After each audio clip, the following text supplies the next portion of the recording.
All right, welcome in to Carps Corner. We got the Bobby Carpenter show. We've got a couple things here.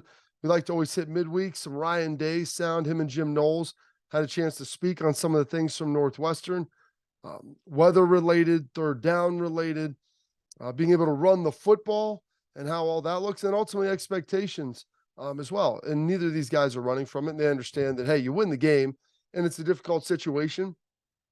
It wasn't necessarily the prettiest thing in the world, but the ultimate objective is to continue to win. And you're able to do that. And you would always rather learn in a win than ultimately learn in a loss. But Ryan understands that he's not going to run from it. Areas you always have to be good.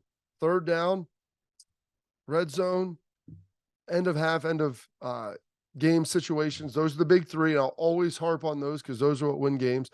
And then ultimately for this team, like, you've got to make sure you're complete and you're well-rounded on offense and balanced. And that is going to come with the running game and how well they're able to ultimately pound the football. We know this Ohio State team can throw it on just about anybody. If they get protection up front, CJ Stroud can slice and dice anyone. The combination of Jackson Smith and Jigba, assuming he gets healthy here at some point in the future, which I think is going to be the case. By the end of the season, Julian Fleming, Marvin Harrison, and Mecca Ibuka, like, they have the guys. Cade Stover, who had a couple of drops. Like, some of these guys didn't play great in the wind, and it was tough. Good news is you probably aren't going to see that environment again, but you always have to prepare for it. But you do have to learn from it and to make sure that you're going to be ready to go in the future and getting prepared for this. So, Ryan talked a little bit, about the weather forecast and ultimately how it looked, after you prepare for it kind of all week, and did it come true? As we got closer to the game, we saw the forecast, and sometimes you see things and they're not exactly accurate. They were pretty accurate with this one, about 48. I mean, it wasn't like they caught us by surprise. I mean, it was heavy winds, that it was going to be a challenge. So we had to make adjustments, and we did on both sides of the ball. Made some midweek adjustments. Sometimes you're not able to practice all those things, but we were able to win the game and then learn from it, so that when we're in that situation again. So, it's a weather situation. We can maybe do a little bit better. Accurate weather reporting, which doesn't always happen. You prepare for things sometimes that never materialize. Sometimes you don't prepare because there's a hard right turn and you don't really expect it.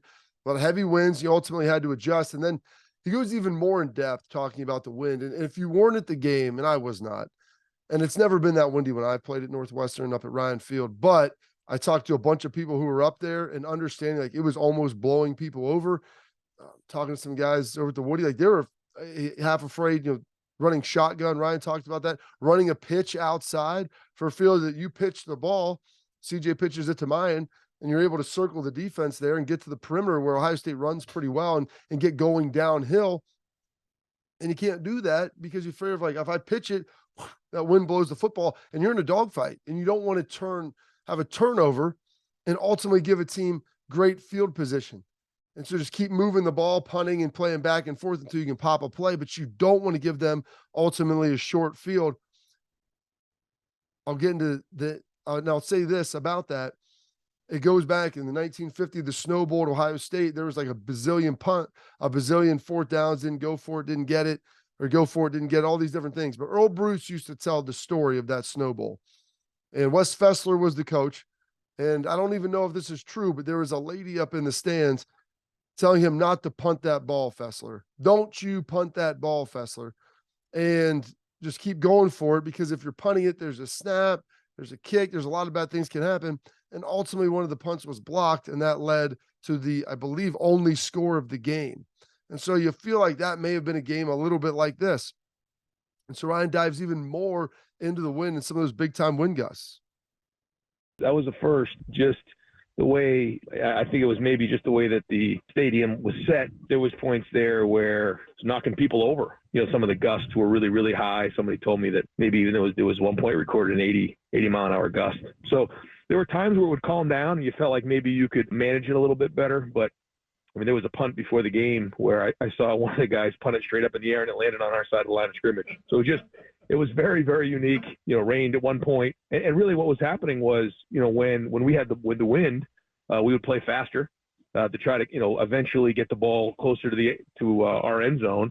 And then when the wind was in our face, we were trying to play a little bit slower, and so was Northwestern. So very unique, but again, you expect the unexpected in November in the Big Ten. Potentially 80-mile-an-hour wind gusts. It's really tough, and that's why I said Ryan was afraid. Even I think to pitch the ball, so we'll hand it off on some of these sweeps. And even though the mechanics aren't quite as good to getting the perimeter, you try it there. He was doing the same thing as Pat Fitzgerald. You go quick and use some tempo with the wind. You slow it down when you're going into the wind because you didn't want to try to punt, and you want to make sure you're getting the best field position ultimately possible with some of the tempo and the different things. But it's just a very unique game. And maybe you see a game like this again. Maybe you don't. Maybe it's 4 or 5 years. And so that's the benefit of Ryan learning this. He's still a relatively young head coach. And when you see this now 7, 8 years from now, you see it again. You ultimately have some more experience with it. But, obviously it wasn't a great game. He didn't throw the ball that well. Defense gave up some stuff. But Ryan, he never runs from the expectations. And this is what I love. Listen, we all know the expectation, so I get it, and that's part of the job here, and we all, want to do better, and so nobody wants to do better than us. Nobody wants to run the ball more than we do and hold teams to, no points. But, again, I thought they played hard. I thought they handled the environment well, but certainly there's some things that we can learn from the film, and we'll move on and grow from it. Ryan knows there's an expectation to run the ball. He's not going to hide from it. He's not going to dive away from it. He knows winning, scoring 21 points, giving up 7, like that's against Northwestern. That's not what people want to see. So he's not going to hide from it. And I really respect the heck out of him for saying it like that and understanding that the expectations are here. They're clear. They know what they are. Their task is to ultimately win national championships. And so you've got to do that. And that's the level that you want to see him play every week. And then the other big piece of it is running the football. And Ryan knows it. And I've tried to tell everybody he knows it. They're working on it. It was a very unique situation, loaded box, loaded down inside, couldn't throw it. The field wasn't great. You were limited on running backs, all these different things. But here's what he says. And I love this more than anything from my dad, who ran the wing tee for 20 years at Lancaster. And it was about running the football all the time because you have to be able to run it to win. I don't care if it's yards per carry, if it's over 100 yards, there's metrics for all of it. But you look in especially big rivalry games, running the football wins there. And here's what he said. You got to get the first down. There's no excuse for not getting the first down. So there can be 50 guys in a box. You got to go get it. You got to get movement, and the extra guy, you got to run him over. You got to crack block him, get it to the corner, and convert. That's the bottom line. So yeah, if we're not converting, then yeah, we're coming up short. And so listen, you have to be able to run it in 3rd and short, 4th and short situations. You have to be able to run it when they know you're going to run it. And if they have a loaded box, you know what? You have to get a dent. You have to get a push up front. And a running back, you know what?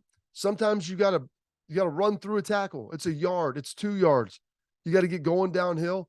And you're a running back at Ohio State. You have to be able to beat the unblocked defender. And then last, like Ryan's not a fool. He's like, okay, so you start cracking safeties and you put it on the worst tacklers, typically on the team, on the corners, and force them to tackle your running backs. And so there's different avenues, there's different levers, but it's about toughness. And I don't care. I love it. If there's 50 guys in the box, you have to be able to get it. You have to find a way to dent the defense, get going downhill, and be able to have success.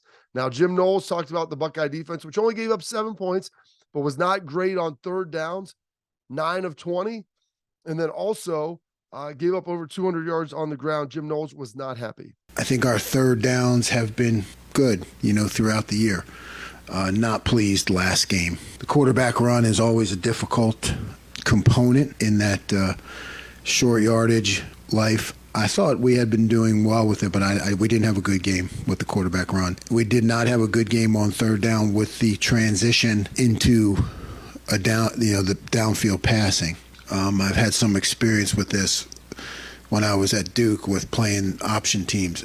Let's face it, basically that's what last game turned into. It was like option football. When your DBs spend 80% of the game where you're telling them don't worry about covering the receiver, get off and have your vision back to what's going inside because they're not throwing the ball. And then all of a sudden, okay, now this is 3rd and 8. They got to throw the ball and you need to tighten up. It's a difficult transition and one that I did not do a good enough job preparing them for. Best thing about it is we were 4 for 4 on 4th down, which is like 4 turnovers. And in that kind of game, that's what wins you the game. But we certainly need to do a lot better on 3rd down. All right. Talked about it. Hit this. Third downs. Got to be better. They've been pretty good all year. Gave up 9 of 20. Not a great situation there. Almost 50%. Talking about QB runs. Got to be better on it.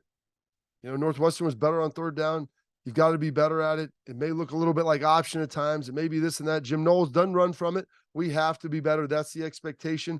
Defensive backs, yeah, your assignment changes. You're looking in the backfield on 3rd and 8. Then you got to look at your receiver, and there's all these different things.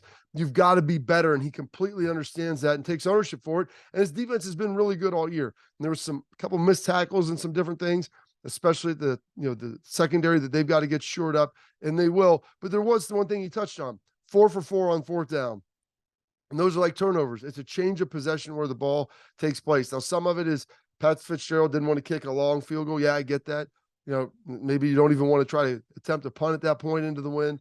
But you know what? You still went out and you got the stops on 4th down. So while it was, they converted 9 of 20, 4 of those ultimately the drive did end. So it's kind of a 5 of 20 situation as far as stopping those drives. So it was a little bit better than advertised, but he's not making this stuff up, and he's not saying that, whatever win, and that you just got to be better. And that's on him to get them prepared to understand exactly what they're facing.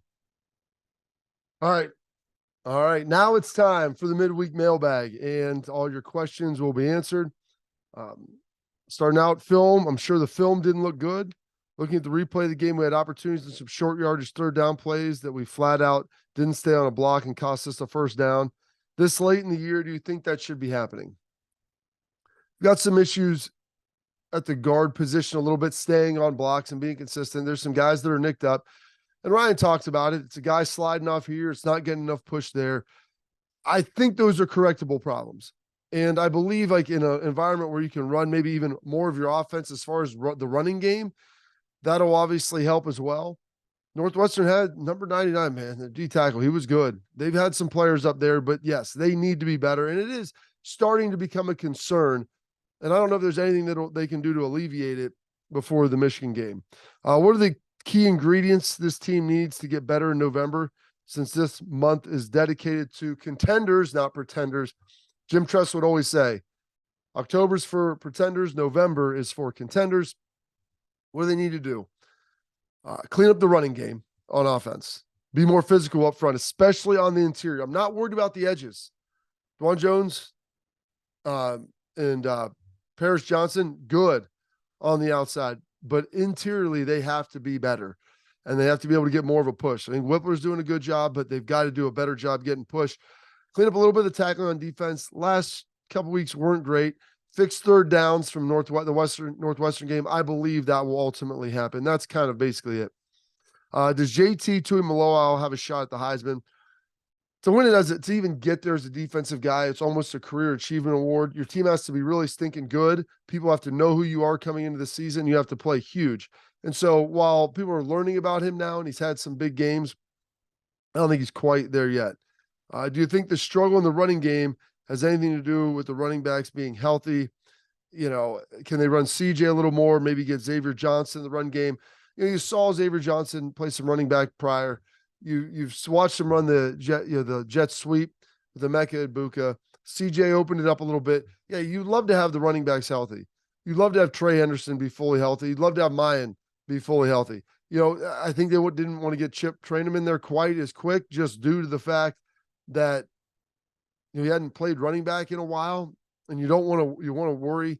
You don't want to worry about a guy putting the ball on the ground. So there was an issue with that. But I think Chip will begin to play a little more. And then Dallin Hayden, he's good, but he's a young player. And in tight games, man, you lean on veteran guys and veteran pieces. Since Day has been at OSU, years the running game has been elite. 2017, Dobbins and Weber. 2019, Dobbins. 2020, Sermon. Commonality in those 3 years, super mobile QBs.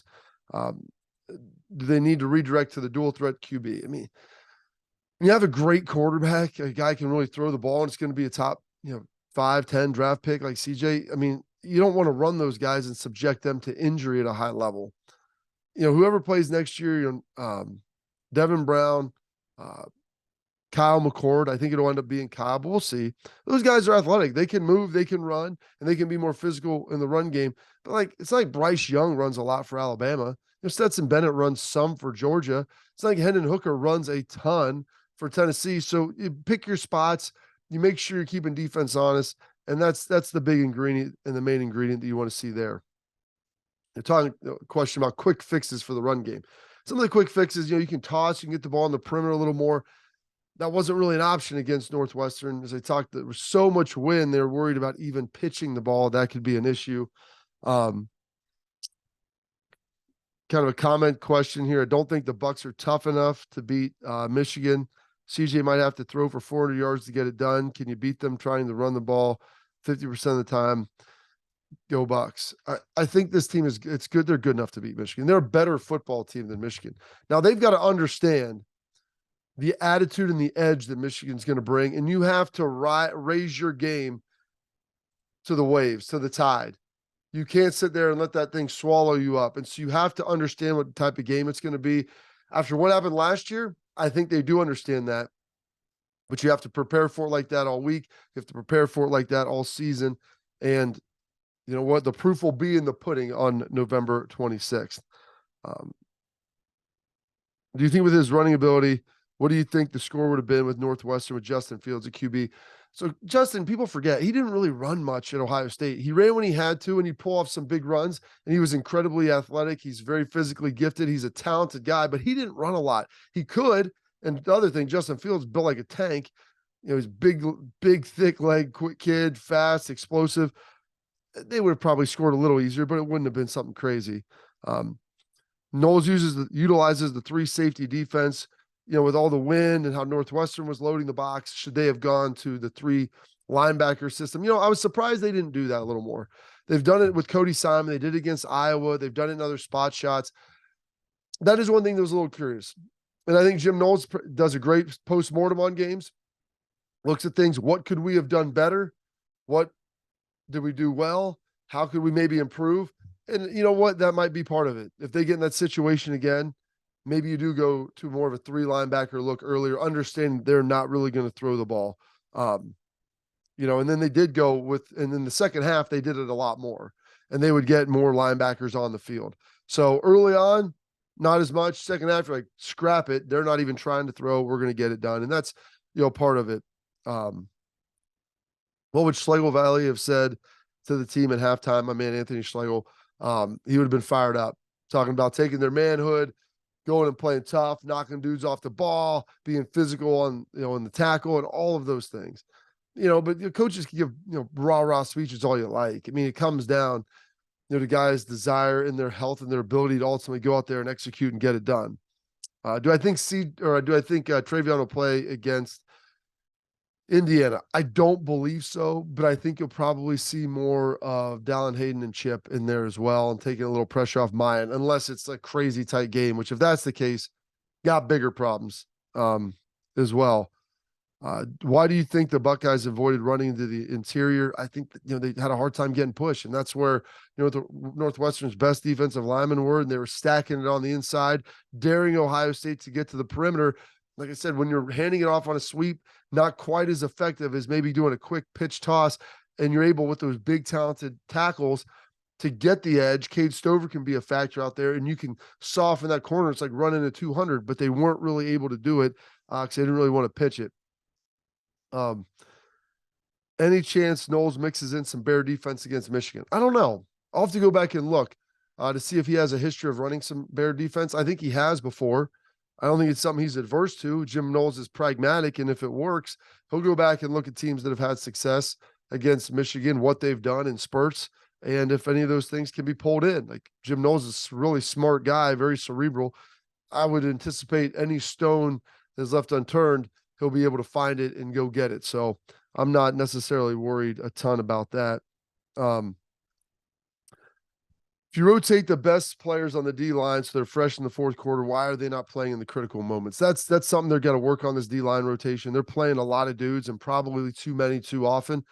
You need to see some more Tyleik Williams, more Mike Hall. You need to see more JT, more Harrison, a little more Sawyer. I mean, you know, those are Teron Vincent's been good in there. I mean, They need to be able to you need to rotate, but the best players should be getting 70 to 80% of the reps, the lion's share, if you will. Yeah, and I think also it keeps guys healthy. Another question about, are you preserving bodies? It does keep guys healthy throughout the season. And so that's another thing. When you're tired, you can get hurt, you take less reps. And that should hopefully preserve you throughout the season. Are the O-line, a lot of questions about the running game. I think that they're fixable. I think they're correctable. Some of it was situation, some of it's technique issues, and they've got to work on those things. I like Justin Fry. I think he's a really good O-line coach. He came in, some of it's going to be player development, and you can't always get all that done in a season. During your time at Ohio State, did anyone mention your team is soft? What separates your team back in the day, the team today? Softness is being tough is about off-season training. It's about a mentality. It's about competing. In 2003, we played soft against Michigan. We got beat. And so we focused on that all season long, getting back to that toughness element where you were going to dictate the tempo and being able to go have success. But it comes down to a mentality. And so, yeah, there were times where we played soft, but you never wanted that to be a moniker that stuck. It was always something that was just passing. More questions about the O-line. Everyone's severely worried about Michigan. Michigan is similar to Wisconsin historically. And that was something that someone brought up. Wisconsin was not that good this year. They weren't tough and physical up front, but I believe Michigan is much closer to those historic Wisconsin teams. They don't really have perimeter threats. Doesn't mean you discard, because Jim Harbaugh will have some stuff up his sleeve. They need to pressure J.J. McCarthy. We'll get into all this. Keep him in the pocket, different things. Don't let him make plays with his feet, all that stuff. But there's a pathway to beat him, and it's not incredibly difficult as long as they go out and execute. If Rutgers had any type of pulse on offense, yeah, they would have beat Michigan. They were up 17-14. They were doing a good job. Question about Dallin Hayden, why he wasn't playing. You always want to play freshmen early on, and it can be tough. It can be a little bit rough there as well with everything. And, Maya didn't maybe look 100%. Quickly, we'll throw this up. College football playoff. Georgia 1, Ohio State at 2, Michigan 3, TCU 4. The 4 undefeateds up there, that makes a lot of sense. Tennessee only dropped to 5. I thought that was appropriate. Oregon's sitting there at 6. They're going to get anchored a little bit by that Georgia loss. LSU jumps up to 7, even with 2 losses, the highest ranked 2-loss team. USC sitting there at 9. Bama slides back to 9. I thought they'd be outside the top 10 or right there, maybe at 10. A lot of respect. And Clemson's sitting at 10 after getting bludgeoned by Notre Dame. And I think they're basically all but eliminated now from the playoff. Good news for Ohio State. Notre Dame, after smoking Clemson, despite 3 losses, is ranked 20th. Illinois, after losing to Michigan State in a rough manner, they are ranked 21st. So Big Ten has a chance to get 2 teams in. Hopefully Ohio State, I'm playing, beats Michigan, wins the Big Ten championship. I think Michigan, if with a little chaos happening, can get 2, can be the second team in. And I believe Georgia's getting in, and maybe Tennessee. And so that could be your college football playoff. I think that would be fantastic. And it looks like Ohio State, should they win the Big Ten, would be headed out to the desert, which would be tremendous. So, got all that going for us. We'll continue to dive in, get a little Indiana breakdown as we're almost here to Thanksgiving week, which means Ohio State, Michigan. Thanks for tuning in. Subscribe, like, share, throw out your comments there as I try to get everything answered. And keep on watching, and go Bucks.